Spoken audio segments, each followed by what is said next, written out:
और चिकित्सा मंत्री डॉक्टर रघु शर्मा क्या कुछ कह रहे हैं, सुनवाते हैं।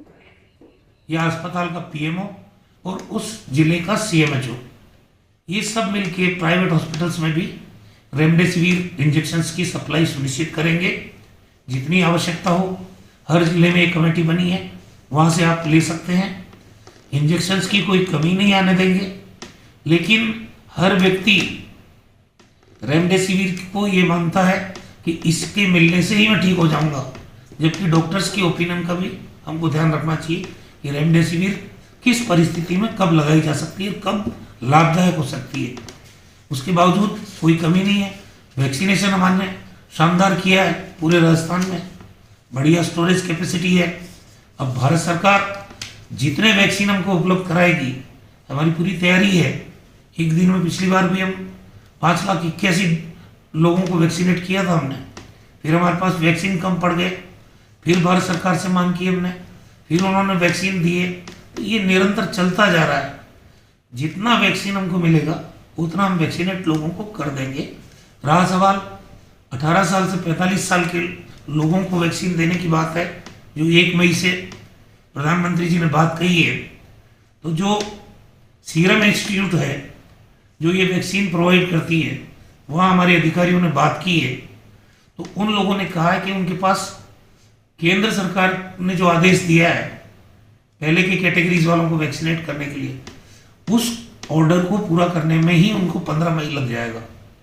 तो ये सारा निर्भर करता है वैक्सीन की अवेलेबिलिटी पे, और अवेलेबिलिटी का काम भारत सरकार के हाथों में है। कितनी वैक्सीन देश में उत्पादन हो रही है, कितनी डोजेस हमको मिलेगी, जितनी मिलेगी हम हर कैटेगरी के लोगों को वैक्सीनेट करने के लिए तैयार हैं।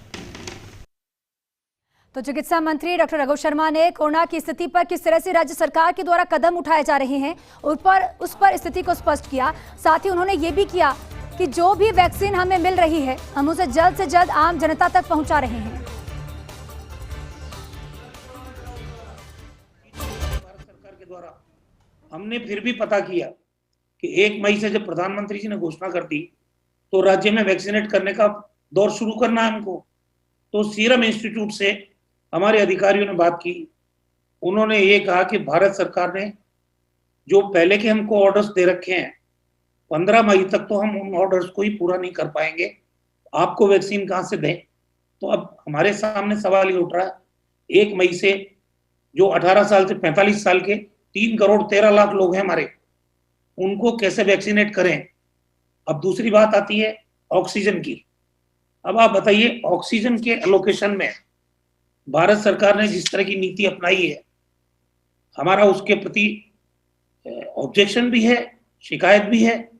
हमारे एक्टिव केस मैंने बताया आपको 1,27,000 एक्टिव केस, और हमें ऑक्सीजन का अलॉटमेंट है 140 metric ton liquid oxygen. Gujarat में 1 लाख एक्टिव केस है और उनको 927 मैट्रिक टन ऑक्सीजन का अलॉटमेंट है।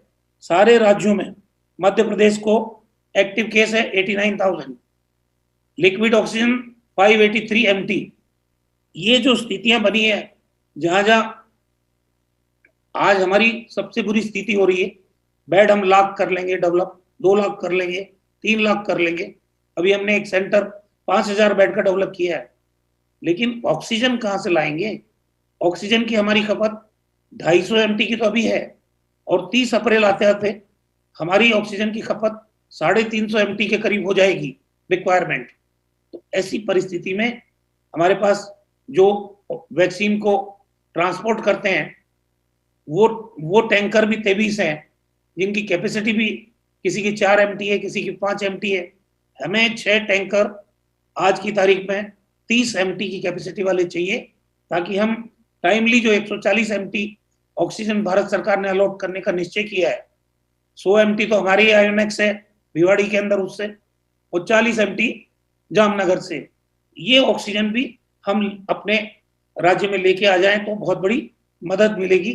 इसके अलावा बहुत सारी रेमडेसिविर इंजेक्शन की जरूरत है। अभी एक हल्ला मच गया है कि बिना रेमडेसिविर के कोई बचेगा नहीं।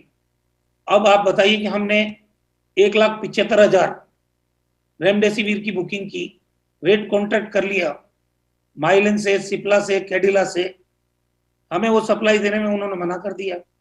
फिर भारत सरकार ने अलॉटमेंट किया रेमडेसिविर इंजेक्शंस का, तो पहले तो हमको 1,27,000 एक्टिव केस के अगेंस्ट में 26,500 दिए।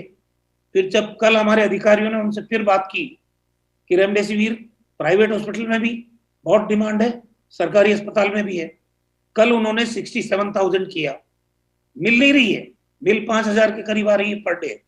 अब ये अलॉटमेंट, इसमें भी गुजरात के मैंने कहा 1 लाख केसेस हैं, वहां रेमडेसिविर 1,63,000, और बाकी राज्यों में मध्य प्रदेश के अंदर भी रेमडेसिविर का अलॉटमेंट 95,000। ये जो डेस्परेटी, ये डिफरेंस है अलॉटमेंट में, मैं समझता हूं मेहरबानी करके महामारी के इस दौर में बचना चाहिए इससे। सब प्रदेश की जनता, चाहे मध्य प्रदेश हो, गुजरात हो, राजस्थान हो, छत्तीसगढ़ हो, पंजाब हो, देश के भारत सरकार के पैमाने पर इन राज्यों की हमारे को मांग ये है कि एक्टिव केसेस के मुकाबले केस का अलॉटमेंट करो, एक्टिव केस को देख के रेमडेसिविर इंजेक्शंस का अलॉटमेंट करो। और उसके अलावा वैक्सीनेशन के बारे में, क्योंकि भारत सरकार ही जानती है कि दोनों कंपनियां कितना इनका प्रोडक्शन कैपेसिटी है और कितनी वैक्सीन ये राज्यों को प्रोवाइड कर देगी, ताकि उसी हिसाब से राज्य अपनी स्ट्रेटेजी बना ले। ये इश्यूज हमारे सामने हैं जो मैंने आपके सामने रखे हैं। धन्यवाद।